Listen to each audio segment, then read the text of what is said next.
Taste the Daily. மதுரையில் பட்டியல் இன இளைஞர் மீது சிறுநீர் கழித்தும் அடித்து துன்புறுத்தியும் வன்கொடுமை செய்த சம்பவம் பெரும் அதிர்ச்சியை ஏற்படுத்தியுள்ளது. சங்கம்பட்டி கிராமத்தைச் சேர்ந்த 17 வயது பட்டியல் இன இளைஞர் பள்ளி படிப்பை முடித்துவிட்டு ட்ரம்ஸ் வாசிக்கும் தொழில் செய்து வருகிறார்.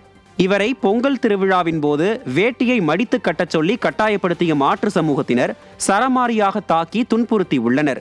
இதுகுறித்து போலீசாரிடம் புகார் அளித்தும் நடவடிக்கை எடுக்கப்படவில்லை என கூறப்படுகிறது.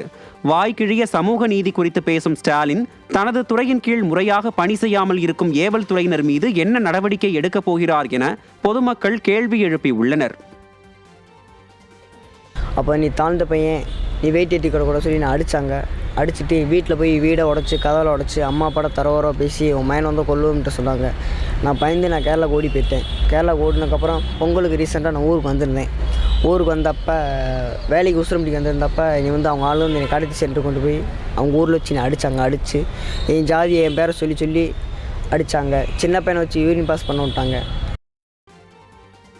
கடலூர் பேருந்து நிலையத்தில் பொங்கல் தொடர் விடுமுறை முடிந்து சென்னை மற்றும் வெளி மாவட்டங்களுக்கு செல்ல போதிய பேருந்துகள் இல்லாததால் பயணிகள் கடும் அவதியுற்றனர்.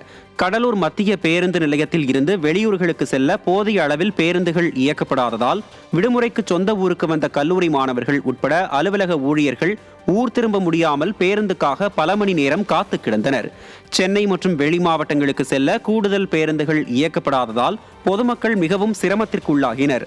திறனற்ற ஸ்டாலின் ஆட்சியில் மக்கள் தினம் தினம் இன்னலுக்கு உள்ளாகி வருவதாக பொதுமக்கள் குற்றம் சாட்டுகின்றனர்.